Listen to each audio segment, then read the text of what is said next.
Graça e paz, lindonas, prontas para mais um momento devocional? Nosso texto hoje está em Êxodo capítulo 16, verso 35.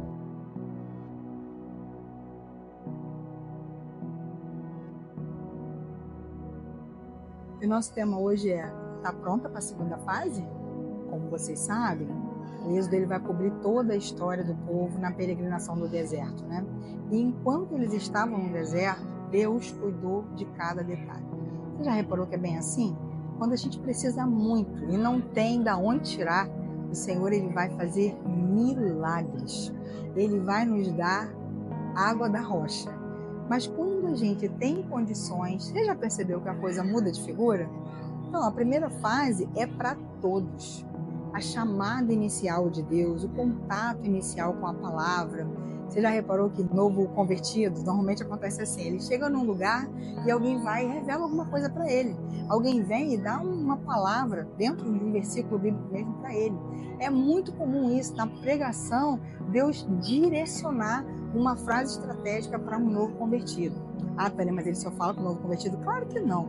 Ele fala com todos nós. Só que a maneira dele tratar com a gente vai evoluindo à medida que o nosso relacionamento com ele também evolui.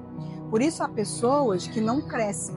Elas ficam nanicas espiritualmente porque elas nunca saem dessa primeira fase. A primeira fase é a fase do mingauzinho, é a fase da papinha na boca, é a fase que não tem condição daquela pessoa novinha providenciar, buscar o próprio alimento. E foi assim com o povo de Israel. Durante 40 anos, gente, eles não tinham como plantar, não tinham como colher, não tinham como ter seus animais, né? Eles não tinham como subsistir. O que Deus fez? Mandou o maná.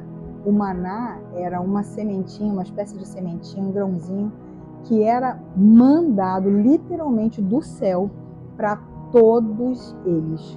Então, se eu tinha aqui minha barraca, e na minha barraca tinha 5 pessoas, caía a porção na frente da minha barraca.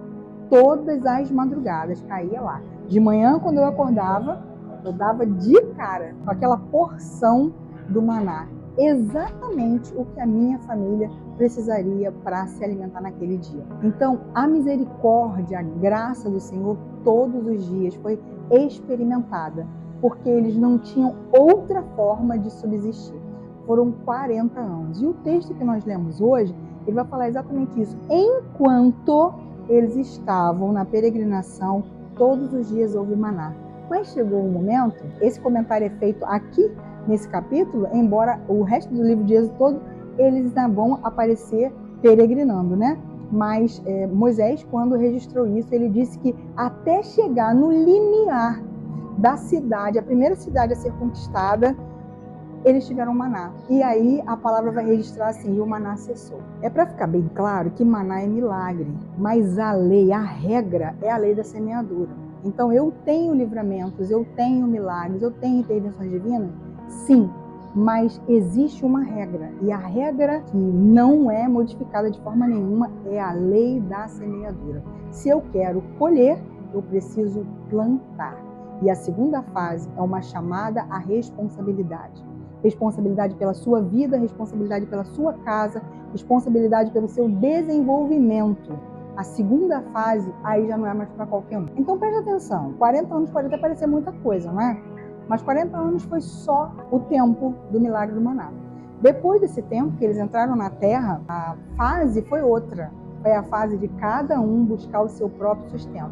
Daí para lá foi escolher semente, observar o tempo certo, regar, cuidar para a praga não estragar tudo, contar com as chuvas, porque essas é só o Senhor mesmo que providencia, colher tudo, processar aquele alimento e depois então fazer dele o seu sustento.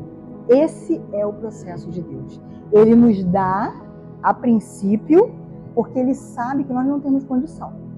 Agora, à medida que ele vai nos alimentando, ele espera de nós que a gente vá se aprontando para passar de fase. Já brincou de videogame? É a mesma coisa. Começa sempre com uma partezinha mais fácil e depois você é convidado a passar de nível. Na vida espiritual também é assim. E isso não é só na nossa vida com Deus, é em toda parte. Você quando entrou na escola, você aprendeu o quê? Primeiros momentos da escola, os mais felizados que entraram no jardim de infância, né?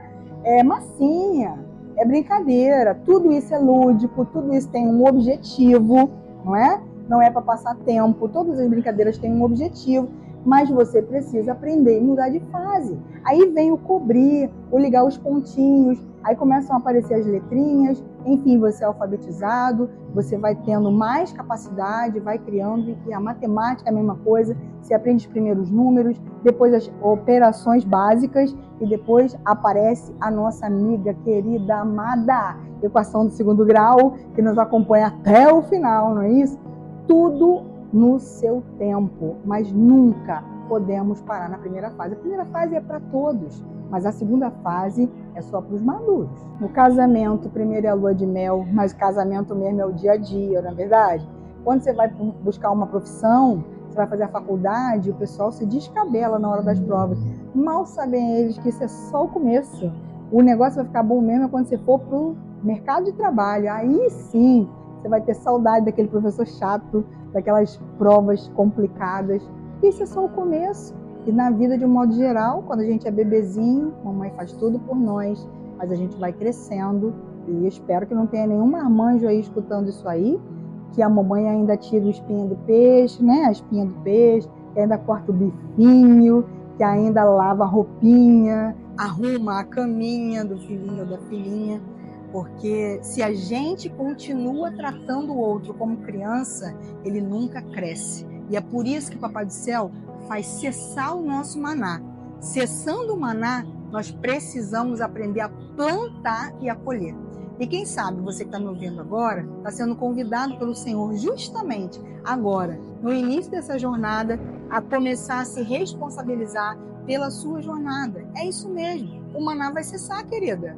O maná vai cessar. Isso não é porque papai é ruim, é muito pelo contrário. Ele já viu condições em você para começar a se responsabilizar pela sua jornada. Não espere ninguém trazer recadinho de Deus para você. Você tem essa palavra completa na tua mão.